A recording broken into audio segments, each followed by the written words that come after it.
नमस्कार जोहार दोस्तों, सिमडेगा की आवाज़ यूट्यूब चैनल में आप सभी का स्वागत है। सिमडेगा जिले की तमाम छोटी बड़ी खबरों को देखते रहने के लिए सिमडेगा की आवाज़ यूट्यूब चैनल को सब्सक्राइब करें, लाइक करें और शेयर करें। 28 जुलाई से बर्मिंघम इंग्लैंड में कॉमनवेल्थ गेम शुरू होंगे।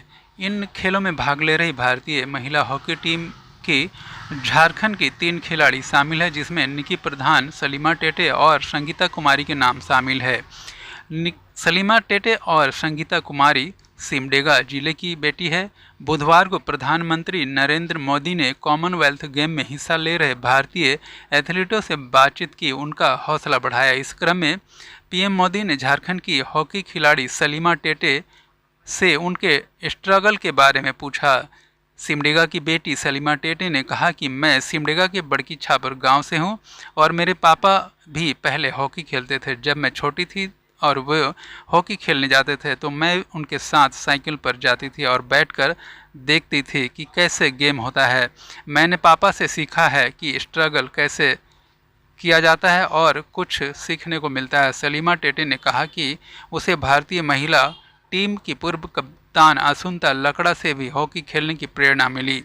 टोक्यो ओलंपिक में विपरीत परिस्थितियों में अच्छा प्रदर्शन भी किया था। पीएम मोदी ने सलीमा टेटे से टोक्यो ओलंपिक के अनुभव के बारे में भी पूछा।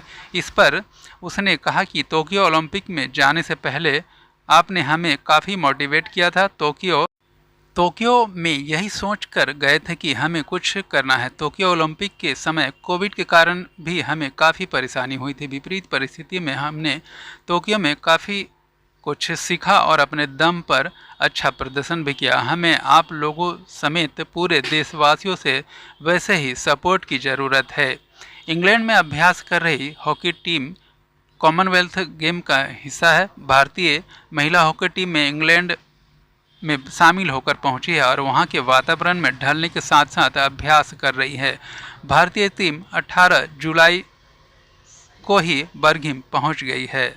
सिमडेगा नगर परिषद के द्वारा शहरी क्षेत्र के विभिन्न दुकानों में छापामारी अभियान चलाकर सिंगल यूज प्लास्टिक को जब्त किया। लगभग 50 किलो प्लास्टिक जब्त किए गए हैं। नगर परिषद के सिटी मैनेजर प्रफुल्ल बोदरा ने कहा कि यह अभियान लगातार जारी रहेगा। प्रफुल्ल बोदरा ने कहा कि कई लोगों पर हजारों रुपये का जुर्माना भी लगाया गया है और यह अभियान अभी लगातार जारी रहेगा। कुछ पॉलीथीन वगैरह पकड़ाया है, क्या है पूरा मामला? देखिए, जैसे कि केंद्र सरकार, राज्य सरकार की तरफ भी प्लास्टिक बैन करने का निर्देश प्राप्त हुआ है। उसी क्रम में आज नगर परिषद सिमडेगा ने एक ड्राइव चलाया, जहां पर हम लोग टोटल 50 केजी के आसपास प्लास्टिक बैग, थर्मोकोल के बैग, प्लास्टिक कप्स वगैरह जब्त किए हैं। कितना कीमत होगा लगभग इसका?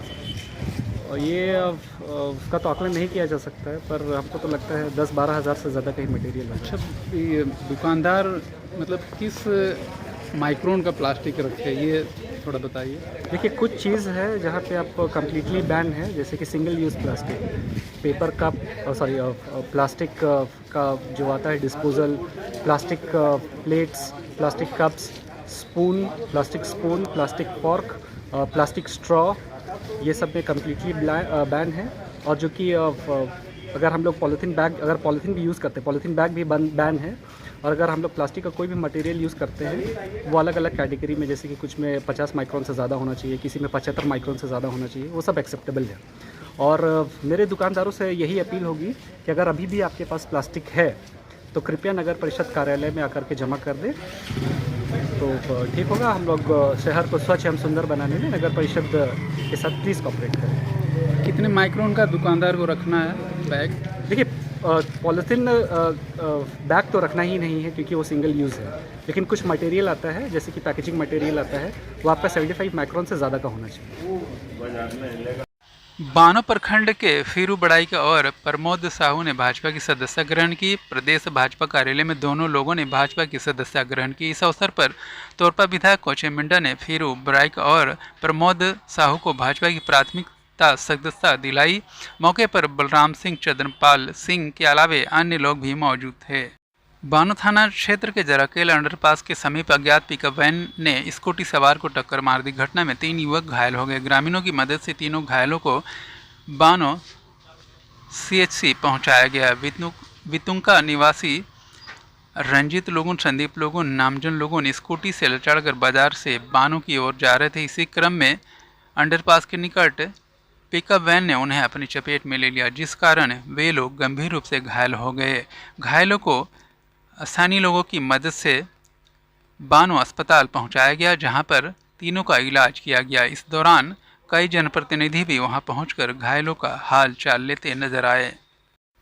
कोलिबिरा संत अर्नोल्ड उच्च विद्यालय तुरबुंगा परिसर में 9 चयनित पंचायत प्रतिनिधियों के लिए सम्मान समारोह का आयोजन किया गया। विद्यालय परिसर एवं कोलिबिरा बसिया पंचायत के विभिन्न पंचायतों के चयनित पंचायत प्रतिनिधियों को सम्मानित किया गया। मौके पर मुख्य रूप से जिला परिषद अध्यक्ष रोस प्रतिमा सोरेन उपस्थित। कार्यक्रम में विद्यालय के प्रधानाध्यापक फादर अंशलिम क्रिकेटा ने सभी 9 चयनित पंचायत प्रतिनिधियों को शॉल ओढ़ाकर सम्मानित किया। मौके पर जिला परिषद अध्यक्ष रोस प्रतिमा सोरेन ने विद्यालय परिवार का आभार व्यक्त करते हुए कहा कि जिस विश्वास से लोगों ने हमें चयनित कर इस पद पर बैठाया है, उसे पूरा करने का प्रयास करेंगे। अन्य जनप्रतिनिधियों ने भी क्षेत्र के विकास में अपनी भागीदारी सुनिश्चित कराने का आश्वासन दिया। बांजौर प्रखंड के कछुपानी सजबहार स्थित आरसीए मध्य विद्यालय में शिक्षक अभिभावक गोष्ठी का आयोजन किया गया। इस मौके पर कोलिबिरा विधायक नमन विक्सल कोंगाड़ी मुख्य अतिथि के रूप में मौजूद थे। अपने संबोधन में विधायक श्री कोंगाड़ी ने कहा कि प्राइमरी स्कूल के बच्चे अभी छोटे छोटे हैं, जिन्हें गढ़ने में माँ बाप की अपनी विशेष भूमिका होती है। मौके पर विधायक नमन विक्सल कोंगाड़ी ने कई उदाहरण देते हुए बच्चे और अभिभावकों को संबोधित किया। अभिभावकों से कहा कि वे लोग बच्चों की इच्छा के अनुरूप उन्हें गाइड करें, ताकि आगे बढ़कर बच्चे हर क्षेत्र में अच्छा कर सके।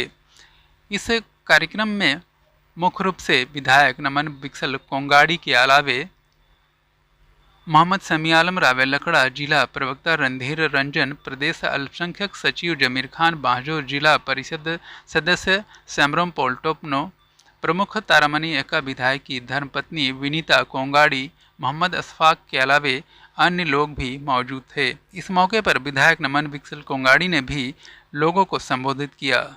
आपके बीच उपस्थित हुए हैं। हमारा हम सबों का मानसा एक ही है कि स्कूल प्रबंधन, माँ बाप, गार्जियन और हम सरकार या जनप्रतिनिधि मिल करके बच्चों को जितना बेहतर शिक्षा दे पाए, शिक्षा से संबंधित जितना ज्यादा हम सुविधा दे पाए, इसी का बात को लेकर आज हम लोग सब कोई आप लोग के बीच आए हैं। और मुझे बड़ी खुशी है कि स्कूल का भविष्य, बच्चों का भविष्य को लेके माँ बाप, गार्जियन बहुत चिंतित है। आप लोग बहुत गंभीर है। इसलिए आप सबों को भी बहुत बहुत धन्यवाद, क्योंकि ये सिर्फ आपके बच्चे नहीं है, बल्कि ये हमारे गांव के, समाज के और हमारे राष्ट्र के ये बच्चे हैं। सिर्फ माँ बाप और गार्जियन का सहारा ये नहीं बनेंगे, बल्कि उपायुक्त आरोनिटा ने रामरेखा धाम का भ्रमण किया। उन्होंने धार्मिक पर्यटन स्थल रामरेखा धाम की विशेषताओं के बारे में जाना एवं स्थल पर बहाल सुविधाओं का जायजा लिया। उपायुक्त ने पर्यटन स्थल रामरेखा धाम के विकास, सुविधा एवं सुरक्षा व्यवस्थाओं का जायजा लिया। उन्होंने रेलिंग, सुलभ आवागमन, साइनेज, पानी टंकी के पास प्याऊ की व्यवस्था के लिए मरम्मती एवं निर्माण से संबंधित प्राक्कलन तैयार कर समर्पित करने का निर्देश दिया।